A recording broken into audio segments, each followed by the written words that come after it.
Sa pag-uwi ko sa probinsya, binalikan ko ang alamat ng tiyanak na matagal nang kinatatakutan sa aming lugar. Isang misteryosong mapa at anting-anting mula kay Lola ang naging gabay ko sa paglalakbay sa madilim na kagubatan. Sa gitna ng katahimikan, natagpuan namin ang pinagmula ng kwento. Isang sanggol na nagbago ng anyo at naglaho ang pinsan ko sa isang iglap. Pakinggan ang buong kwento kung paano ko hinarap ang katotohanan ng aming pamilya at ang sumpang bumabalot dito, at alamin kung paano ko naging tagapagsalita ng nakakatakot na alamat na ito.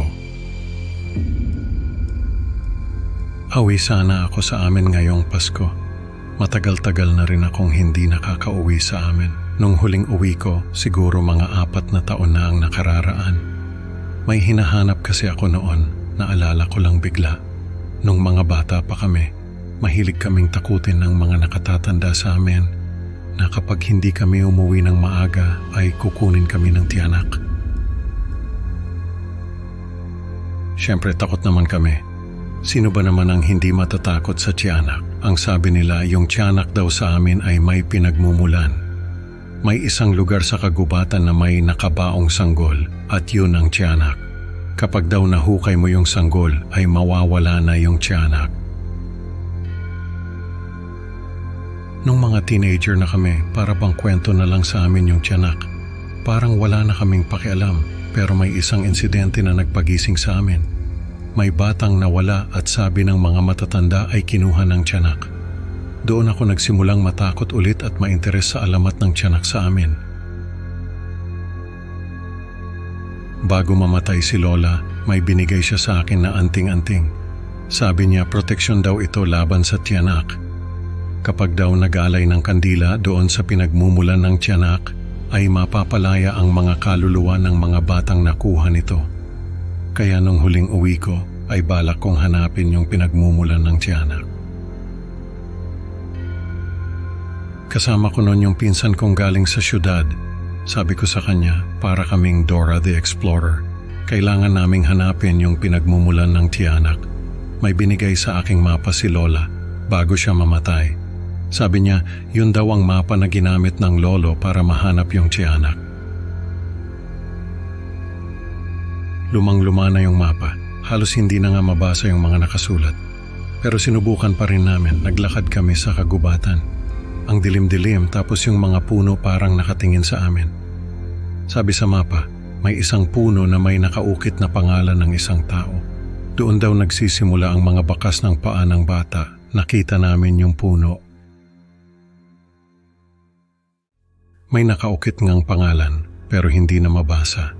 Tapos nakita rin namin yung mga bakas ng paa ng bata. Doon ko na-realize na totoo nga yung tiyanak.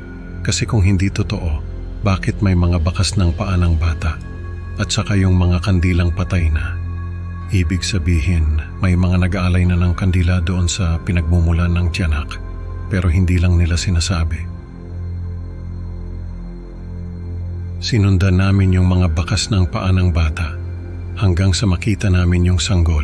Nakaupo siya sa ilalim ng isang puno. Nung makita namin siya, nagkatinginan kami ng pinsan ko. Sabi ko, ito na siguro yung pinagmumulan ng tiyanak. Kailangan lang natin siyang hukayin. Pero bago pa ako makalapit doon sa sanggol, ay nagbago ito ng anyo. Yung mukha niya, biglang naging napakapangit at nakakatakot. Parang hindi mo ma-imagine na ganun pala yung itsura niya. Naging isang napakapangit na nilalang yung sanggol.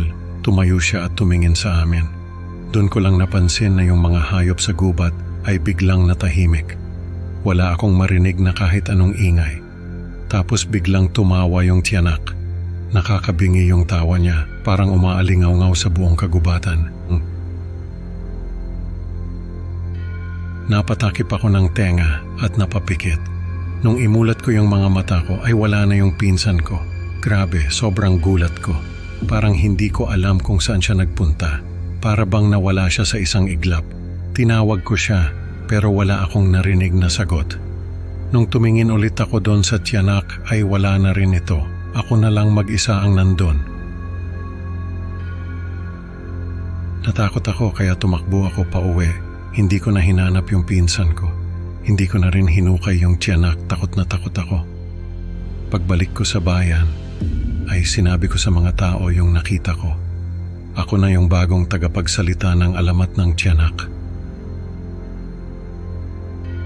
Sabi ko sa kanila, totoo yung tiyanak at kapag hindi sila umuwi ng maaga, ay kukunin sila nito. Hindi ko na nakita yung pinsan ko, hindi ko na rin siya hinanap. Alam ko na kinuha siya ng tiyanak, tinanggap ko na lang yon. Sa huli, nalaman ko rin na yung tiyanak pala ay parte ng pamilya namin. May isang ninuno daw kami na may kinalaman sa pagkakaroon ng tiyanak sa amin. Kaya pala si Lola ay may alam kung saan nagmumula yung tiyanak. Dahil pala sa isang ninuno namin, kaya nagkaroon ng tiyanak sa amin.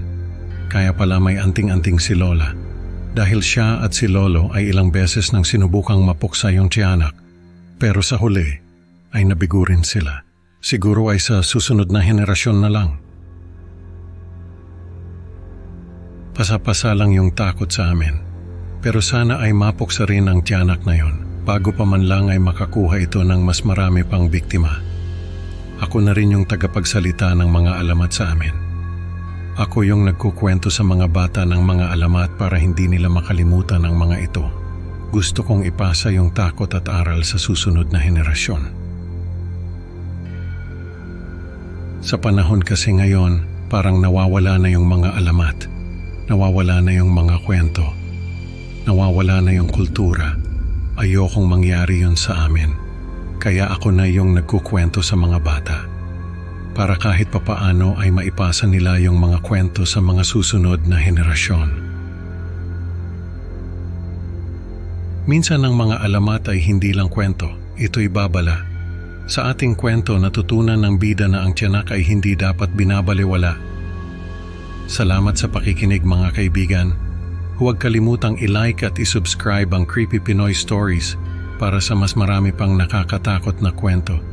Hanggang sa susunod na upload mga kapwa ko takot, tandaan huwag kalimutang umuwi ng maaga, baka may tiyanak na naghihintay sa dilim.